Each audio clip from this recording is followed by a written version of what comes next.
Ghost Hunter 18. Hey, what's up mga idol? So yun, Ghost Hunter 18 po na muling nagbabalik. No, pasensya po talaga kayo mga idol sa ano natin sa camera natin no, kasi yun, ano ba to, dalawahan na no. Gamit muna tayo na ano, ito kakaiba itong fish light ko mga idol no. I-reveal ko lang po sa inyo mamaya itong fish light natin ha. So mga idol, ngayong gabi na to, pupunta po tayo mga idol. No, babalikan po natin muli itong kubo na may nagpapakitang putol na paa. Kasi gusto po nating alamin yan. At nagdududa talaga ako na may buo talaga yan. At nilalansis lang po tayo. No? So mga idol, shout out po sa lahat ng taga-suporta natin dyan. Maraming salamat po no, sa walang sawa niyo pong pagsuporta sa akin. At yun, sana po hindi tayo mag-skip ng ads mga idol. At sana po panoorin niyo po yung video natin mula sa simula hanggang sa dulo mga idol. No? So sana hindi tayo mapahamak ngayong gabi na to kasi alone challenge po tayo mga idol. Papasukin po natin yon at nagdala tayo ng kandila kasi dahil natin muli mga idol na subukan natin. Hindi pa man siya mapanakit kasi nagpaparamdam pa man siya.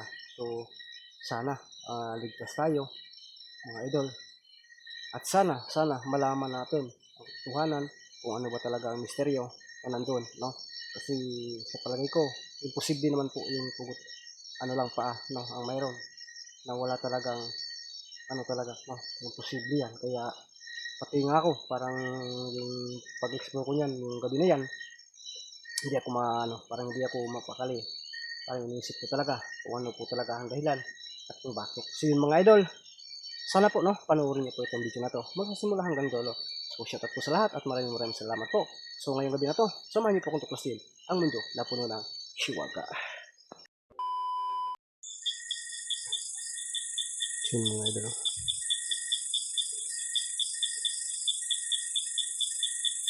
yan na po yung yung kubo. So yung ginagamit natin kanina fish light, original yun mga idol kasi solar po yan. Nagdala talaga ako ng solar mga idol kasi yan ang ilagay ko dyan sa bandang loob. Kasi yung flashlight natin titipirin natin no. So yun.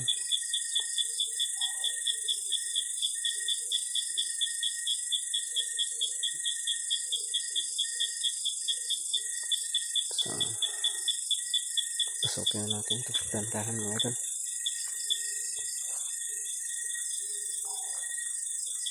May halayan po.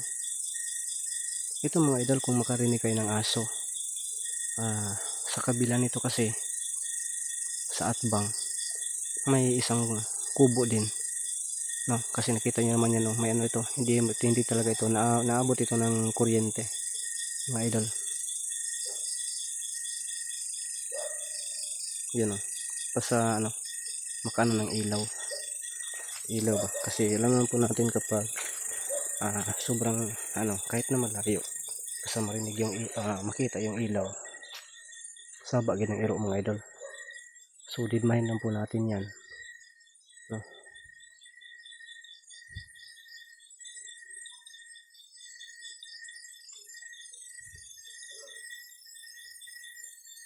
Normal lang yan basta may talaga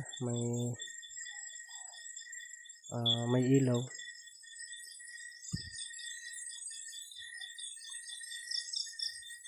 Subukan natin dito, pero medyo yan, malayo yan na bahay. Dalawa lang sila dito na bahay mga idol. Ito giniba na yan no, kasi yan na nga no, yan pala yung dahilan kung bakit ginigiba-giba no.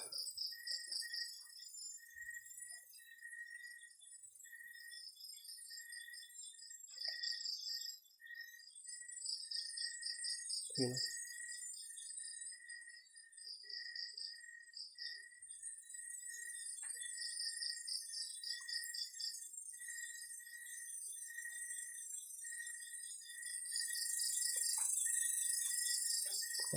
Magmamasid lang muna tayo mga idol sa paligid.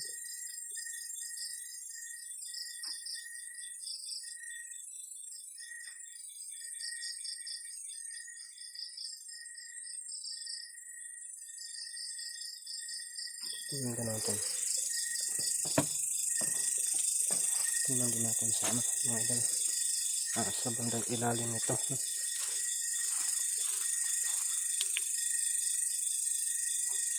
Ito pala yung kailaliman nyo.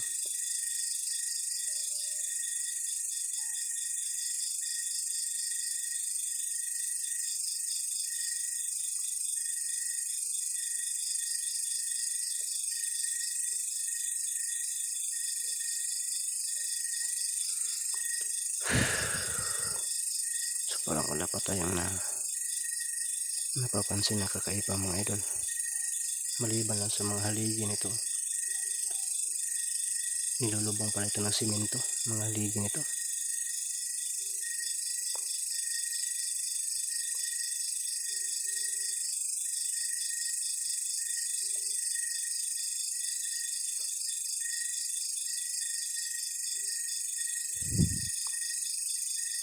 So ito pala yung dahilan kung bakit iniwan ito mga idol.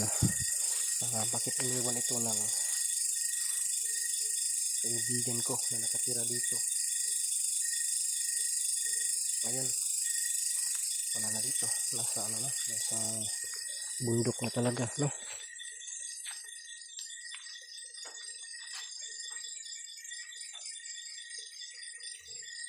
So zero natin ito mga idol.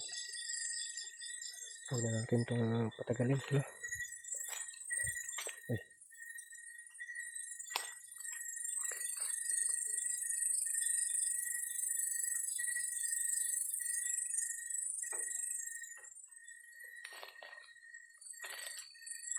Dito tayo dadaan kasi doon baka mabulasok tayo doon. So ulitin ko po, dito natin dinala si Berna noon, no? Yan po yan, may CR pa nga dyan mga idol, noon, pero ngayon wala na, no? Si Busaw dito natin dinali, pero sinunog natin doon sa doon banda sa malayo pa, no? May napapansin kasi ako din noong una napapunta ko dito, pero tinididma ko lang. Ngayon subukan ko dito talaga yung mga idol, dito yan, dun yung camera natin. Ingat lang tayo, tingin tayo sa paligid mga idol. Wala pa mga din na gamit diri,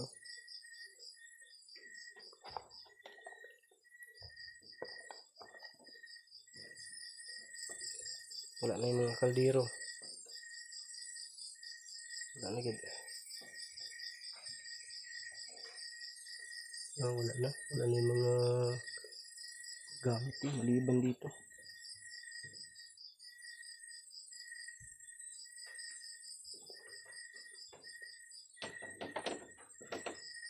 Ito matay maigo ka, may sakitan, tatago natin to.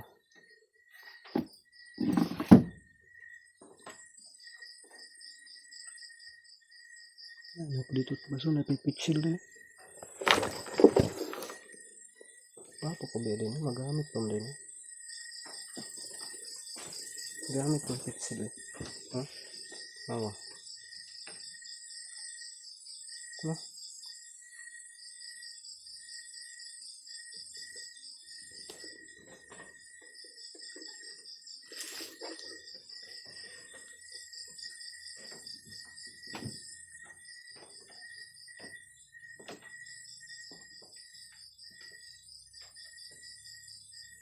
Ito yung sinasabi ko. Sino mga idol? Ito yung inano ko dito.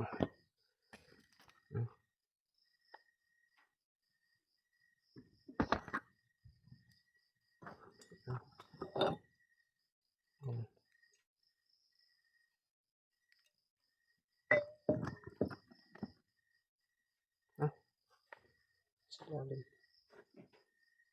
Kawawa yung natin dito. Baka mahulog tayo.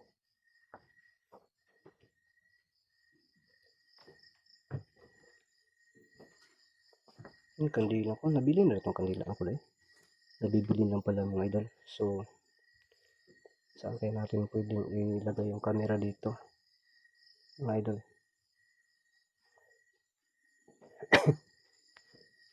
Ipaplaster ko muna yung solar pala. Ito yung ginawa kong fish light kanina, mga idol. Yan ang aso. Yan, mga idol. Yan, sinasangit-sangit ko dito.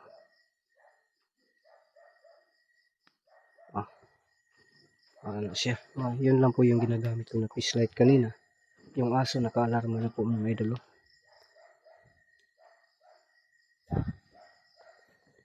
Ibalik natin doon sa bandang. Puntahan natin sa delikado huwag mahulog to, mga idol.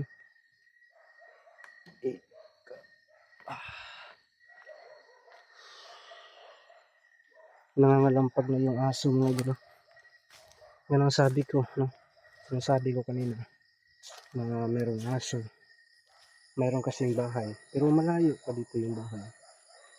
Ganun naman talaga, no? May mga aso na galak. Pag-aala sila kasi mayroong aso ba na yung bang pangayan, mga idol, na kahit na malayo yung bahay nila, labi na kung ano ba, yung nanguhag na aso, mga idol. Kahit saan yun pupunta.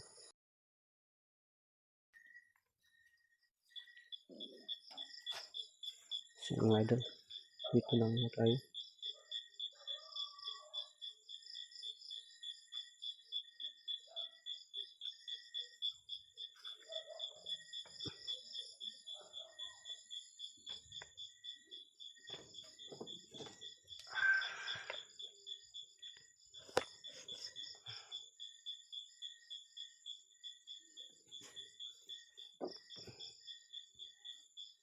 Subukan natin dyan na ilagay yung ano natin.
Nangyari dito.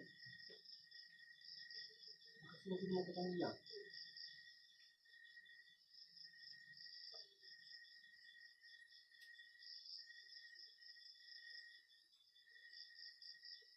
Sige mga idol.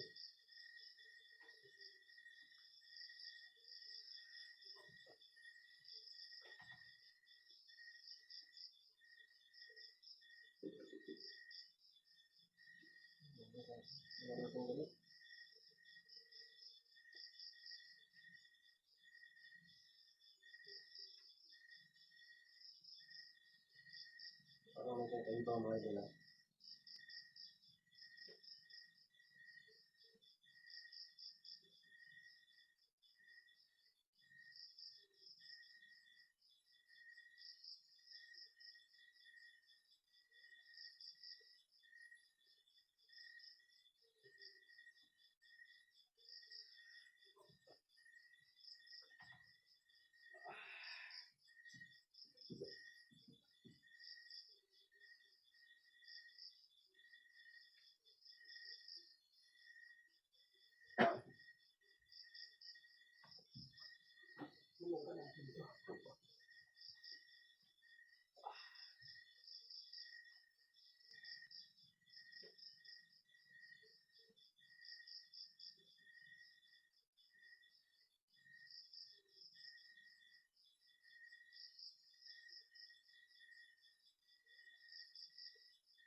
Paano na ito mga idol ah.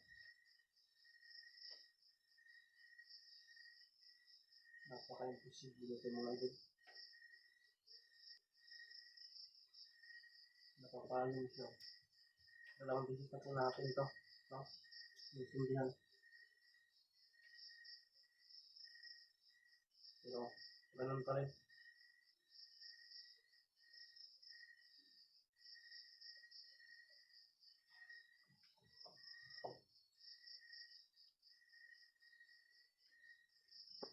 Hindi natin masindihan.